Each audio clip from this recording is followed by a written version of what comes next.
सुबह की अजान हुई तो हकीम साहब ने मुझे जगा दिया। वो मेरे पास तस्बीह लिए खड़े थे। उठो बेटा, फजर की नमाज पढ़ लो, अजान हो रही है। मैंने वुजू किया और थोड़ी देर बाद उनके साथ ही दवा खाने में सुबह की नमाज अदा की। उसके बाद हकीम जी मुझे अपने कमरे में ले आए। दरवाजे को अंदर से बंद कर दिया। मुझे उसने पलंग पर बिठा दिया और खुद एक थैला लेकर कुर्सी पर बैठ गए। दीवार की बत्ती गुल कर दी गई। एक जगह मोमबत्ती रोशन थी। हकीम जी ने मोमबत्ती की रोशनी में थैले में से जम्मू कश्मीर का एक कॉपी साइज का नक्शा निकाल कर मेरे सामने रखा। ये नक्शा हाथ से बनाया गया था और 3 जगहों पर सुर्ख निशान थे। हकीम जी ने एक सुर्ख निशान पर उंगली रख कर कहा, तुम्हें इस जगह पहुंचना है। आगे जिन 2 जगहों पर सुर्ख निशान बने हैं वो तुम्हारे टारगेट हैं, लेकिन इन जगहों तक वो कमांडो जवान तुम्हारी रहनुमाई करेंगे जो तुम्हें पहले वाले सुर्ख निशान की जगह पर मिलेंगे। पहले वाले सुर्ख निशान की जगह का नाम जम्मू शहर था, जो कश्मीर जाते हुए भारत की एक जबरदस्त छावनी थी। हकीम जी ने मुख्तसर मगर बड़े जामे अल्फाज में एक एक लफ्ज पर जोर देकर मुझे जो तफसील बताई वो महज इतनी थी कि मुझे शेरा वाली माता के भगत के भेस में बंबई से फौरन जम्मू कश्मीर शहर पहुंचकर बाग जोगियां वाले के दरवाजे पर एक झोंपड़ी में संत माता दास से मिलना होगा। वो बोले, संत माता हमारा अपना आदमी है, वो तुम्हें नक्शे वाले दूसरे सुर्ख निशान तक ले जाएगा। उसके बाद तुम्हें जो कुछ करना होगा वो तुम्हारा मिशन होगा और इस मिशन के बारे में तुम्हें दूसरे सुर्ख निशान पर मिलने वाले 2 कमांडोज बताएंगे। मुझे सिर्फ इतना ऑर्डर मिला है कि तुम्हें यहाँ से जम्मू और कश्मीर शहर के बाग जोगियां वाले तक पहुँचाने में तुम्हारी मदद करूँ। मैंने पूछा कि क्या हमें इस मिशन में किसी फौजी किले को हिट करना होगा। इसके जवाब में हकीम जी ने नक्शा वापस थैले में डालकर थैले को तपाई के नीचे एक खुफिया जगह में छुपा दिया और बोले, मैं कुछ नहीं जानता, सारी तफसील तुम्हें वो दोनों कमांडोज बताएंगे जो दूसरे सुर्ख निशान वाली जगह पर तुम्हें मिलेंगे। नक्शे पर जो तीसरा सुर्ख निशान तुमने देखा है वो तुम्हारा टारगेट है। अब तुम तैयारी शुरू कर दो। तुम इस वक्त जुनूबी हिंद के एक अचारी के भेस में हो। तुम्हें ये हुलिया बदल कर जम्मू की देवी माता शेरा वाली के भक्त का भेस इख्तियार करना होगा। तुम अमृतसर की पंजाबी बोलोगे और ये जाहिर करोगे कि तुम अमृतसर से माता शेरा वाली के दर्शन पर आए हो और अब दर्शन करने के बाद जम्मू के बाग जोगियां वाले में अपने धर्म भाई संत माता दास के पास ठहरे हुए हो। उसी रोज मैंने बड़ी हुई दाढ़ी मूछें साफ कर दी। मेरा सर भी मूंड दिया गया। माथे पर से सफेद तिलक की लकीरें मिटाकर माता शेरा वाली के चंद्र यानी केसर की 3 मुतवाजी लकीरें डाल दी गईं। गले में रेठों की माला डाल दी गई। जोगिया रंग की धोती और उसी रंग का लंबा चोगा पहन लिया। हकीम जी कहीं से मेरे लिए एक लोहे की छड़ी ले आए जिसके सिरे पर त्रिशूल बना हुआ था। ये सारा मेकअप हकीम जी के बंद कमरे में ही किया गया। हकीम जी ने मेरी राइफल और गोलियों की बेल्ट संदूक में रख दी और कहा, कश्मीर के मिशन की तकमील के बाद अगर तुम जिंदा बचे तो सीधे मेरे पास यहाँ आ जाना। ये राइफल तुम्हारी अमानत इसी संदूक में रहेगी। उसके बाद तुम्हें ये बताया जाएगा कि तुम्हारा अगला मिशन क्या है। इस दौरान में अगर हमारा आदमी पाकिस्तानी साइंसदान और उसकी बेटी को दुश्मन के चुंगल से छुड़वाने में कामयाब न हुआ तो फिर तुम्हें उस मिशन पर जाना होगा। अब तुम सो जाओ। बंबई सेंट्रल के स्टेशन से पंजाब को जाने वाली गाड़ी रात के 8:30 बजे छूटती है। मैं तुम्हारे साथ नहीं जाऊंगा। तुम्हें अकेले ही यहाँ से रेलवे स्टेशन और फिर अपने टारगेट की तरफ रवाना होना होगा। अब तुम आराम करो। हो सकता है तुम जिस मिशन पर जा रहे हो वहाँ तुम्हें कई रातें सोना नसीब न हो। शाम के 7:30 बजे जब चरनी रोड पर बत्तियां रोशन हो गईं, हकीम जी ने अपने कमरे में ही आकर मुझे 500 रुपए दिए और कहा, अब तुम खामोशी से निकल जाओ। ये याद रखना कि माता शेरा वाली के भक्त जे हो माता की शेरा वाली माता की का नारा लगाया करते हैं। अच्छा, खुदा हाफिज।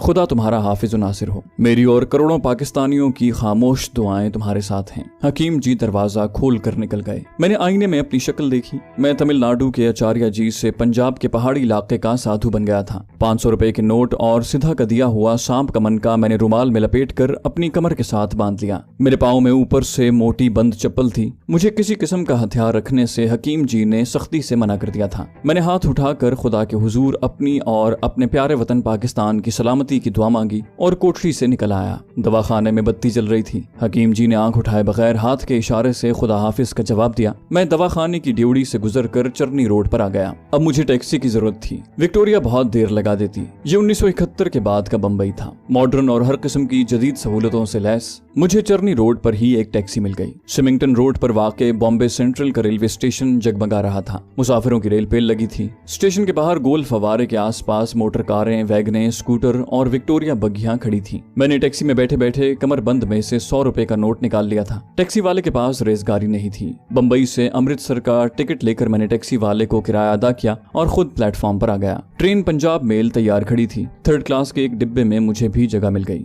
भारत के लोग वैसे भी बहुत ज़ईफ़ुल एतकाद हैं और साधु संतों को करने वाला समझकर उनकी बड़ी सेवा खिदमत करते हैं। डिब्बे में रश था मगर मुसाफिरों ने इधर उधर हट कर मेरे लिए जगह बना दी। ये बड़ा लंबा सफर था। 1 घंटे बाद कल्याण का स्टेशन आया तो मुझे पूरियां, कचौरियां, लड्डू, बर्फी पेश की गई। अमृतसर तक मुसाफिर उतरते चढ़ते रहे लेकिन मेरी खिदमत जारी रही। मुझे पल्ले से 1 पाई भी खर्च न करनी पड़ी। अमृतसर पंजाब मेल का टर्मिनल था। यहाँ पंजाब मेल का सफर खत्म हो गया। मुझे यहाँ से बरास्ता पठानकोट जम्मू के लिए गाड़ी पकड़नी थी। मैंने रेलवे वेटिंग रूम में ही गुस्ल किया। यहाँ एक बार फिर शेव बनाई, सर मुंडवाया और रात वेटिंग रूम के अंदर ही गुजारी। पंजाब में मौसम सरमा शुरू हो गया था। मेरे पास गर्म कंबल नहीं था। सोचा जम्मू पहुंचकर खरीद लूंगा। जम्मू तवी एक्सप्रेस अगले रोज सुबह 7 बजे अमृतसर से रवाना होती थी। वेटिंग रूम में ठंड थी। रात भी मुझे सर्दी लगती रही। सुबह सुबह नहा धोकर प्लेटफॉर्म पर आया और एक बेंच पर साधुओं की तरह आलती पालती मारकर बैठ गया और माला का जाप करने लगा। थोड़ी थोड़ी देर बाद मैं जय माता शेरावाली का नारा लगा देता। कुछ लोग मेरे सामने प्लेटफॉर्म पर आकर बैठ गए। उस वक्त सुबह के 6 बजे थे।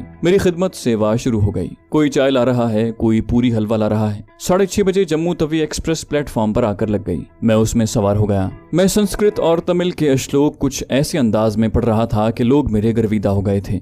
गाड़ी ठीक 7:15 बजे जम्मू की तरफ रवाना हो गई। अमृतसर का मोहल्ला शरीफपुरा गुजर गया जो तकसीम से पहले मुसलमानों का कला था लेकिन अब यहाँ हिंदू सिख आबाद थे, लेकिन उसका नाम अभी तक शरीफपुरा ही था। मुझे बेसाख्ता स्मगलर करोंडिये का ख्याल आ गया। यकीनन वो आज भी हॉल बाजार वाले अपने होटल की गद्दी पर बैठा हिसाब किताब कर रहा होगा और उसके साथ ही स्मगलिंग में मसरूफ होंगे। मुझे वो तमाम शब रोज याद आ गए जो कभी मैंने यहाँ बसर किए थे। ट्रेन पठानकोट पहुंची तो डिब्बे से बाहर न निकला। इस शहर की छावनी में मैंने एक पूरे फौजी ब्रिगेड को तबाह कर दिया था। खतरा था कि कहीं मुझे पहचान न लिया जाए। हिफ्ज़ मातक़द्दुम के तौर पर मैं ट्रेन में ही बैठा रहा। यहाँ सर्दी ज्यादा हो गई थी। यहाँ से गाड़ी चली तो 2-1 छोटे स्टेशनों पर रुकने के बाद जम्मू पहुंची। रास्ते में मुझे एक जगह रेलवे लाइन के करीब सड़क पर फौजी कैनवॉय भी गुजरता नजर आया। जम्मू कश्मीर का दरवाजा था। यहाँ बहुत बड़ी छावनी थी और हिफाजती इंतजामात और चेकिंग बड़ी सख्त थी। भारत के लोगों को भी कश्मीर जाने के लिए यहाँ खुसूसी परमिट दिखाने पड़ते थे। जगह जगह CID के आदमी फिर रहे थे। ये सब कुछ मुझे बता दिया गया था। मैं भी दूसरे मुसाफिरों के साथ प्लेटफॉर्म पर उतर आया। मैंने यहाँ जय माता शेरावाली का नारा लगाने से परहेज ही किया। मुझे खामखा CID वालों की तवज्जो अपनी तरफ मरकूज नहीं करनी थी। पहाड़ी मकाम होने की वजह से यहाँ काफी ठंड थी। मुझे सर्दी लगने लगी।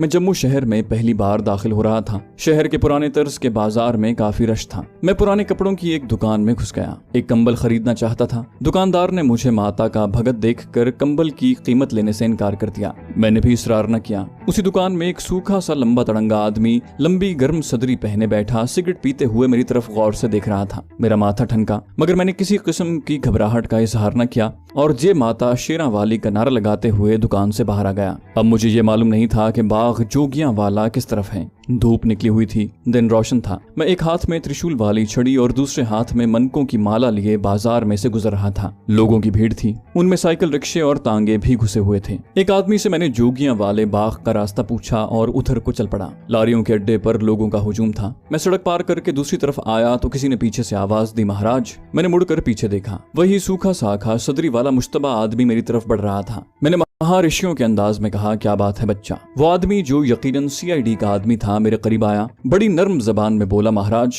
आप माता जी के दर्शनों को जा रहे हैं। उसकी आवाज में नरमी और लजाजत थी मगर कमबख्त की चमकीली आंखें बड़ी गहरी और तेज नजरों से मुझे देख रही थीं। साफ जाहिर था कि उसे मुझ पर शक है कि मैं दुश्मन का जासूस हूँ। मैं पूरी तरह अपने हवास में रहा। इन तजुर्बों से मैं कई बार गुजर चुका था लेकिन चूंकि मेरे माजी की तबाहकारियों का मरकज पठानकोट करीब ही था इसलिए अंदेशा था कि कहीं उसने मुझे पहचान न लिया हो। ऐसी सूरत हाल में मेरे लिए मुश्किलात पैदा हो सकती थी। फिर भी मैं उसे खातिर में न लाया और त्रिशूल का रुख आसमान की तरफ करके बोला, बच्चा ये तो भगवान की लीला है जिसका प्रकाश माता जी के पवित्र स्थान में है। हम तो भगवान के दर्शन करने आए हैं। ये बात मैंने अमृतसरी पंजाबी लहजे में कही थी। वो बोला, महाराज आप कहाँ से आए हैं। मैंने कहा, अमृतसर से बच्चा। हम दुर्गियाना मंदिर में राम नाम का जाप करते हैं, श्री कृष्ण के भक्तियों की सेवा करते हैं। क्या तुम्हें कोई अरदास करनी है माता के आगे। वो बोला, हाँ जी, मेरी पत्नी बीमार है, उसके लिए प्रार्थना करना माता जी के कदमों में। मैंने कहा, तेरी पत्नी अच्छी हो जाएगी बच्चा, जा, हमने कह दिया, जय माता शेरावाली की। और ये कहकर मैं आगे बढ़ गया। अब मैंने अपना रुख बदल लिया था।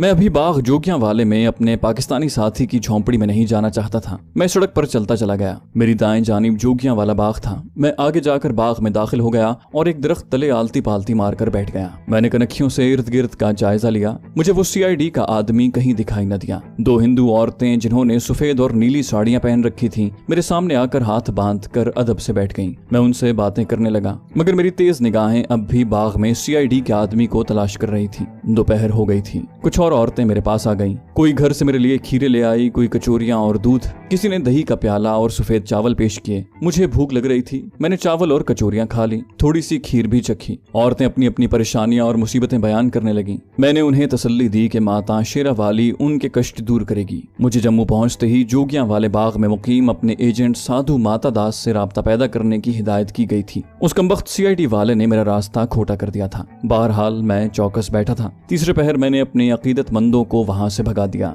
फिर वहां से उठा और बाग के बड़े गेट की तरफ चल पड़ा। अपने एजेंट की झोंपड़ी मुझे दूर ही से नजर आ गई, जो सफेदे के दरख्तों की छावनी में बनी हुई थी। झोंपड़ी के बाहर 2 औरतें और 2 मर्द बैठे थे। साधु माता दास मुझे दिखाई नहीं दे रहा था। मैंने बज़ाहिर उस झोंपड़ी के करीब से आगे निकलते हुए रुक कर झोंपड़ी की तरफ देखा और त्रिशूल उठाकर माता शेरा वाली का नारा लगाया। मेरा ख्याल था कि अपना एजेंट झोंपड़ी में होगा, मेरा नारा सुनकर बाहर आ जाएगा, मगर झोंपड़ी से कोई साधु बरामद न हुआ। मैं झोंपड़ी के आगे एक तरफ होकर बैठ गया। एक आदमी झोंपड़ी के साथ लगा कोंडी डंडे से भंग कूट रहा था। वो थोड़ी थोड़ी देर बाद सब्ज भंग में पानी का छींटा दे देता। मैं माला फेरने लगा। थोड़ी देर बाद झोंपड़ी के अंदर एक तमतमाए हुए सुर्ख सफेद चेहरे और स्याह काली लटों वाला साधु बरामद हुआ। उसकी अकीदतमंद मर्द और औरतें अदब से झुक गईं। साधु ने मेरी तरफ निगाह उठाकर देखा और बोला, महाराज तुम कौन हो? मैंने त्रिशूल ऊपर उठाकर कहा, माता शेरा वाली के दर्शनों को जा रहे हैं, सोचा तुम्हारे भी दर्शन करते चले। महाराज भी तो अभ्यासी ऋषि मुनि हैं। अभी तक इस बात की तस्दीक नहीं हुई थी कि अपना एजेंट यही शख्स है या नहीं। दूसरे लोगों की मौजूदगी में उससे खुलकर कोई बात नहीं कर सकता था। ये सुर्खो सफेद मजबूत जिस्म वाला साधु झोंपड़ी के आगे बिछी हुई हिरन की खाल पर बैठा था। एक औरत जल्दी से उठकर उसके चरणों में बैठ गई और उसके पांव दाबने लगी। उन्होंने साधु की सेवा शुरू कर दी। इस दौरान मैं चारों तरफ एक तेज निगाह डाल चुका था। वो सीआईडी वाला आदमी मुझे न बाग में और न ही बाजार की जानिब किसी जगह दिखाई दिया। हो सकता है वो सीआईडी का आदमी ना हो, लेकिन मेरी आंखें धोखा नहीं खा सकती थी। बहरहाल वो उस जगह मौजूद नहीं था, और अगर था भी तो मुझे नजर नहीं आ रहा था। अब मैं चाहता था कि उस साधु के बारे में मालूम करूं कि क्या वाकई यही अपना एजेंट है, मगर उसके अकीदतमंद टस से मस नहीं हो रहे थे। मैं उससे चंद कदम के फासले पर घास पर बैठा माला फेर रहा था। मैंने जरा सा खांस कर कहा, महाराज सुना है ऊपर पहाड़ों पर पवन पुत्र का स्थान है। साधु ने बेनियाजी से कहा, हाँ महाराज। उसका चेला भंग प्याले में डाल कर ले आया। प्याला उसने साधु के सामने घास पर रख दिया, खुद हाथ बांध कर एक तरफ बैठ गया। मैंने दूसरा फीलर फेंका, महाराज सुना है ऊपर कोई झील है जिसमें नीला मरवारेत पाया जाता है। इस सवाल का जवाब न आया। मैंने साधु की तरफ निगाह की, वो अपनी जगह पर साकित बैठा था। फिर अचानक उसने जय माता का नारा लगाया और अपने करीब बैठी औरतों और मर्दों की तरफ हाथ का इशारा करके बोला, चलो जाओ, अब चले जाओ तुम लोग, हमारी समाधि का समय है। अकीदतमंद औरतें और मर्द साधु को माथा टेक कर उठे और हाथ जोड़ते चले गए। तीर ठीक निशाने पर लगा था। नीला मरवारेद जबरदस्त खुफिया कोड था जिसको ये साधु समझ गया था। इसका मतलब था कि यही वो एजेंट था जिससे मुझे राब्ता पैदा करने के लिए कहा गया था। साधु ने अभी तक मुझसे कोई बात नहीं की थी। उसने अपने चेले की तरफ देखा और कड़क कर कहा, तुम क्यों बैठे हो बालक राम? क्या तुमने नहीं सुना कि हमारी समाधि का वक्त हो गया है? जाओ, हमें अकेला छोड़ दो। उसका चेला भी हाथ जोड़कर नमस्कार करते हुए चल दिया। जब मुकम्मल तौर पर तखलिया हुआ तो साधु ने मेरी तरफ देखे बगैर कहा, मैं 1 नंबर करके आधे हिंसे बोलूंगा, तुम उसके अगले हिंसे पूरे करो। फिर उसने उस खुफिया कोड नंबर के हिंसे बोले जो चीफ ने मुझे बताया था। मैंने उसके अगले हिंसे बोल दिए। मुझे तो ये खुफिया कोड नंबर ज़बानी याद था। जब साधु ने भी इस अमर की तस्दीक कर ली कि मैं ही वही कमांडो हूँ जिसके बारे में उसे इतला की गई थी, तो वो उठकर झोंपड़ी में चला गया। मैं अपनी जगह पर बैठा रहा। थोड़ी देर के बाद झोंपड़ी के अंदर से आवाज आई, अंदर आ जाओ। मैं आहिस्ता से उठा और कदम कदम माला फेरता झुककर झोंपड़ी में दाखिल हो गया। साधु अंदर चटाई पर बैठा था। मेरे अंदर दाखिल होते ही उसने खालिस लाहौरी पंजाबी में सवाल किया, अब बंबई वाले का कोड नाम बताओ। मैंने कहा, नीला मरवारेद, चरनी रोड। वो बोला, ठीक है, अब मेरी बात गौर से सुनो। इस बाग के पीछे एक पहाड़ी नाला है। आज रात 2 बजे इस नाले के छोटे पुल के नीचे पहुंच जाना। अब जल्दी से वापस चले जाओ। और सुनो, ये वक्त जम्मू शहर से बाहर किसी उजाड़ जगह छुपकर गुजारना। लोगों की नजरों के सामने ज्यादा मत आना। अब जाओ। मैं झोंपड़ी से निकल आया। बाहर आकर एक बार फिर बाग में नजर दौड़ाई। वो सीआईडी वाला आदमी मुझे अब नजर न आया था। मैं खामोशी से त्रिशूल वाली छड़ी टेकता और हाथ में माला फेरता बाग के मशरिक की तरफ चल दिया। मैं सबसे पहले उस पहाड़ी नाले के छोटे पुल का मुशाहिदा करना चाहता था जहाँ साधु माता दास ने मुझे रात के 2 बजे आने को कहा था। ये बाग जिसमें से मैं गुजर रहा था कोई पुराना बाग था। रविशों के गिर्द सर्व के लंबे कद के दरख्त उगे हुए थे। कहीं कहीं 12 दरियां भी नजर आ रही थी। चीड़ और सफेदे के दरख्त ठंडी धूप में रोशन नजर आ रहे थे। एक पार्क में बच्चे क्रिकेट खेल रहे थे। मैं आगे से होकर झोंपड़ी के अकब में आया तो देखा कि पत्थर की एक नीम कद्दे आदम दीवार थी जिसकी दूसरी जानिब एक पहाड़ी नाला बह रहा था। नाले की ढलानों पर झाड़ियां उगी हुई थी। नाले का पाट बहुत छोटा था। शफाफ पानी पत्थरों से टकरा कर बह रहा था। पीछे एक छोटा सा पथरीला पुल बना हुआ था। मैंने उस नक्शे को अच्छी तरह जहन नशीन कर लिया और वहां से पलटकर बाग की दूसरी जानिब निकल गया। अब मुझे कुछ मालूम नहीं था कि मैं किस इलाके में हूँ और जिस सड़क पर मैं चला जा रहा हूँ ये मुझे कहाँ पहुँचाएगी। बाग से कुछ दूर जाकर सड़क कुशादा हो गई। लोगों की आमद रफ्त जारी थी। साइकिल, रिक्शा और कारें भी गुजर रही थी। मेरी बाएं जानिब एक ग्राउंड के ऊपर नीचे पहाड़ों का सिलसिला फैला था। इन पहाड़ों की ढलानों पर कहीं कहीं मकानों की छतें धूप में चमक रही थी। बाजार में ट्रैफिक एकदम इधर उधर हट गई। मैंने सोचा कि शायद किसी वजीर की गाड़ी आ रही हो। मैं भी ग्राउंड की दीवार के साथ लगकर खड़ा हो गया। एक मिलिट्री कैनवॉय गुजरने लगा। भारी फौजी ट्रक थे जो तरपाल से बंद कर दिए गए थे। फौजी ट्रकों की अगली सीटों पर मुझे सिख फौजियों की शक्लें साफ नजर आ रही थी। ये कोई 15-16 ट्रकों पर मुश्तमिल कैनवॉय था। कैनवॉय गुजर गया तो सड़क पर फिर मामूल के मुताबिक ट्रैफिक शुरू हो गई। मैं किसी ऐसी जगह की तलाश में था जहां मैं आधी रात तक का वक्त छुप कर गुजार सकूं और लोगों की नजरों में ना आऊं। ग्राउंड खत्म हुआ तो आगे ढलवान जमीन आ गई। उसके आगे एक बड़े नाले का पुल था। मैं पुल पर से गुजरा। काफी बड़ा और तवील पुल था। पुल के दूसरे किनारे पर जरा ढलान पर माता शेरावाली का एक मंदिर था जिसके कलश पर जर्द रंग का झंडा लहरा रहा था। मैंने कंबल शानों पर डाल रखा था जिसकी वजह से मैं ठंडी पहाड़ी हवा से महफूज था। जम्मू में वाकई सर्दी थी लेकिन आसमान बिल्कुल साफ था। सूरज मगरिब की पहाड़ियों की जानिब झुक गया। दाएं तरफ चंबा और कांगड़ा की बाज बर्फपोश चोटियां धूप में चमक रही थीं। मैंने यही मुनासिब ख्याल किया कि अंधेरा होने तक इस मंदिर में ही वक्त गुजारा जाए। चुनाचे पुल के दूसरे किनारे पर पहुंचकर मैं ढलान उतरकर माता शेरावाली के मंदिर के अहाते में आकर जय माता शेरावाली का नारा लगाकर एक तरफ घने दरख्त के नीचे बनी समाधि के पास बैठ गया। यहाँ हिंदू पुजारियों ने जगह जगह पूरी, कचोरियां और लड्डू के दोने रखे हुए थे जिन्हें बंदर चट कर रहे थे। इन बंदरों को कोई कुछ नहीं कहता था। हनुमान के हवाले से हिंदू बंदरों का बेहद एहतराम करते हैं बल्कि उनकी पूजा करते हैं। यहाँ बैठने के बाद मैंने एहतियातन एक बार फिर चारों तरफ माहौल को गहरी निगाह से देखा। मेरा ख्याल अभी तक उसी CID वाले की तरफ लगा हुआ था मगर वो मुझे कहीं नजर न आया। मंदिर में माता के पुजारी ढोलक पर भजन गा रहे थे। पुजारी माथा टेक कर बाहर निकल रहे थे। कुछ मर्द और औरतें फूल और मिठाई लिए मंदिर में दाखिल हो रही थी। सूरज आहिस्ता आहिस्ता पहाड़ों के पीछे छुप रहा था और दिन की रोशनी कम हो रही थी। पहाड़ों के नशेब में तो ठंडी छांव काफी गहरी हो गई थी। मैं बज़ाहिर ध्यान ज्ञान में लगा था। हाथ थामी माला के मन के फेर रहा था लेकिन मेरी आंखें नीमवा थीं और मंदिर से आने वालों और मंदिर में जाने वालों पर गहरी निगाह रखे हुए था। अभी मेरी नजर मंदिर के दरवाजे पर लगी हुई थी कि मैं एकदम से चौकस हो गया। कमबख्त वही CID वाला आदमी मंदिर से बाहर निकल रहा था। उसके हाथ में गेंदे के फूलों का छोटा सा हार था। बाहर आकर उसने पलटकर हाथ जोड़कर देवी को प्रणाम किया और फिर छोटी सी सड़क पर उस तरफ चला गया जहाँ 2-4 साइकिल रिक्शा खड़े थे। मेरी नीम आंखें बराबर उसका ताकुब कर रही थीं। अभी तक उसने मेरी तरफ निगाह नहीं डाली थी। मैं अजीब कश्मकश में था। ये कमबख्त मेरा पीछा करता यहाँ आया है या वैसे ही मंदिर में माथा टेकने आ गया है। मैं ये सोच ही रहा था कि उस आदमी ने गर्दन मोड़कर उस दरख्त की तरफ देखा जिसके नीचे मैं समाधि लगाए बैठा था। साफ लग रहा था कि वो मुझे देख रहा है मगर उसने अपनी तरफ से ऐसा जाहिर किया जैसे यूं ही उसकी निगाह मुझ पर पड़ गई हो। फिर वो एक साइकिल रिक्शे पर बैठकर वहां से चला गया लेकिन मुझे वसवसे में छोड़ गया। अब मुझे यहाँ से उठकर किसी दूसरी जगह चले जाना चाहिए था। चुनाचे कुछ देर बाद मैंने जय माता शेरावाली का धीमा सा नारा लगाया और त्रिशूल थाम कर मंदिर के पिछली तरफ से होकर एक पगडंडी पर चल पड़ा। ये पगडंडी आगे बल खाती चली गई थी। कुछ अंदाजा नहीं होता था कि ये पगडंडी कहाँ जा रही है। उसका मोड़ घूमा तो सामने नशेब में एक छोटी सी वादी फैली हुई थी जहाँ हरे भरे दरख्तों में डोगरा गांव था। मकानों की छतें ज्यादातर टीन की थीं। मैंने एक डोगरा औरत को मकान के बाहर गाय का दूध दोहते देखा। शाम हो रही थी। सर्दी में इजाफा हो गया था। कुछ मकानों से उपलों का धुआं उठ रहा था। मैंने उस धुएं को यूं पहचाना कि फजा में उपलों की बू रची हुई थी। उस डोगरा गांव के पीछे चीड़ के बहुत से दरख्त थे जो ढलान में दूर तक चले गए थे। मैंने सोचा कि इन दरख्तों में किसी जगह यूं ही आसन जमा कर बैठ जाता हूँ। लोगों की निगाहों से भी बचा रहूंगा और वक्त भी गुजर जाएगा। मैं गांव के पहलू से गुजर कर नशेब के दरख्तों में आ गया। यहाँ निस्बतन खामोशी और सन्नाटा था। ऊंचे सुतूनों जैसे दरख्तों के साथ टेक लगाकर इस तरह बैठ गया कि एक तरफ से मुझे गांव और दूसरी तरफ दरख्तों की ढलान बराबर दिखाई दे रही थी। मैंने कंबल अच्छी तरह से अपने शानों पर कर लिया था। सूरज गुरूब हो चुका था और सारी वादी पर शाम का नीम स्याह अंधेरा उतर आया था। गाँव के मकानों में लालटेनें रोशन हो गई थी। दूर पहाड़ के नशेब में भी मकानों की बत्तियां झिलमिलाने लगी थी। मुझे रात के 2 बजे तक बैठना था। मेरे लिए ये कोई मुश्किल काम नहीं था। ट्रेनिंग की वजह से मैं आधी रात तक एक टांग पर भी खड़ा रह सकता था। मुझे अगर अंदेशा था तो कमबख्त उस मनहूस सीआईडी वाले की तरफ से था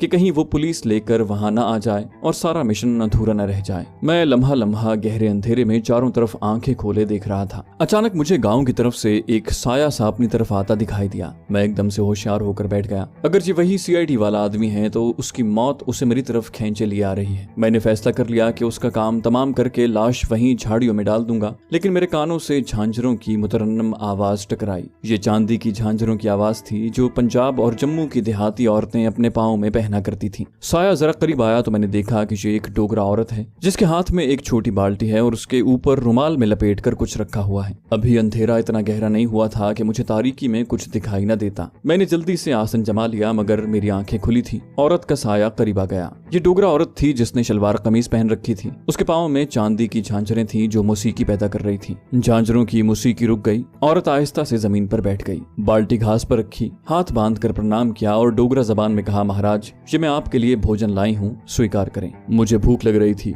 फिर भी मैं बेहद मोहतात था। ये सीआईडी वाले की कोई साजिश भी हो सकती थी। मैंने साधु संतों की तरह कहा, ये क्या है बालका? डोगरा औरत ने बाल्टी के ऊपर से चंगेर हटाकर कहा, महाराज ये मैं अपनी गाय का दूध धोकर आपके लिए लाई हूँ और ये मकई की रोटी और अचार है। मेरी भूख चमक उठी मगर ये मेरी मौत का सामान भी हो सकता था। मुमकिन है ये औरत भी दुश्मन की एजेंट हो और इन अशिया में कोई जहरीली शय मिलाकर लाई हो। मैंने हाथ उठाकर कहा, बालका हम तेरी श्रद्धा से प्रसन्न हुए हैं, परंतु हमें विष्णु माता का आदेश है कि कोई शय किसी को खिलाए बगैर मत खाओ। तुम इसमें से दूध पियो और रोटी खाओ, फिर हम भोजन करेंगे। डोगरा औरत हाथ बांध कर बोली, महाराज जैसे आपकी इच्छा। ये कहकर डोगरा औरत ने मेरे सामने बाल्टी के साथ अपना हाथ चुल्लू बनाकर लगाया, फिर बाल्टी को अपने घुटने पर रखा और चुल्लू के साथ मुंह लगाया और घटाघट 2-4 घूंट दूध के पी गई। बाल्टी रखकर उसने गर्म चादर से मुंह साफ किया और मेरे कहने पर मकई की रोटी के भी 2 निवाले तोड़कर खा लिए। मैंने चंद लम्हे इंतजार किया। मैं दूध और मकई की रोटी का रद्द-ए-अमल देखना चाहता था। मैं उससे विष्णु माता के चमत्कारों की बातें करता रहा।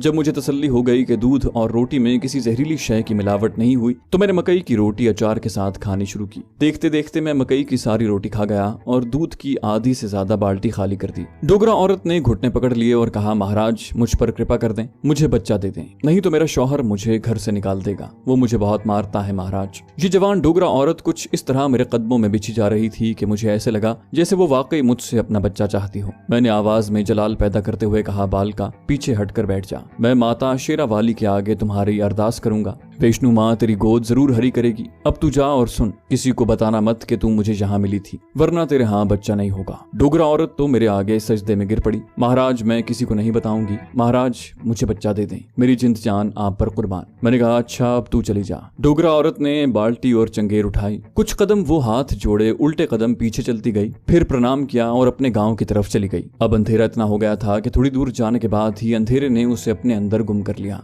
गाय के ताजा दूध और पहाड़ी मकई की रोटी ने मेरे जिस्म में नई तवानाई भर दी। मैं कंबल ओढ़कर दरख्त के पीछे सिमट कर बैठ गया। अब खालिस दूध और पहाड़ी मकई ने अपना रंग दिखाया और मुझे नींद आने लगी। नींद का गलबा इस कदर शदीद था कि मेरा सर बार बार कंधों पर ढलक जाता और मैं उसे बार बार ऊपर उठाता और आंखें फाड़ फाड़ कर अंधेरे में देखने की कोशिश करता। मेरी आंखें जलने लगी थी। मैं उठ खड़ा हुआ। मैंने दरख्तों में दौड़ लगानी शुरू कर दी। कुछ देर बाद फिर नींद ने हमला कर दिया। पहले सोचा कि कहीं दूध में ख्वाब आवर गोलियां तो नहीं मिला दी गईं, लेकिन ऐसा नहीं था। ये नींद का गलबा था और नींद खालिस दूध और मकई की रोटी की वजह से आ रही थी। चुनाचे कुछ देर नींद के खिलाफ जंग आजमाई करने के बाद मैं बिल्कुल ठीक ठाक हो गया और नींद को जेर कर लिया।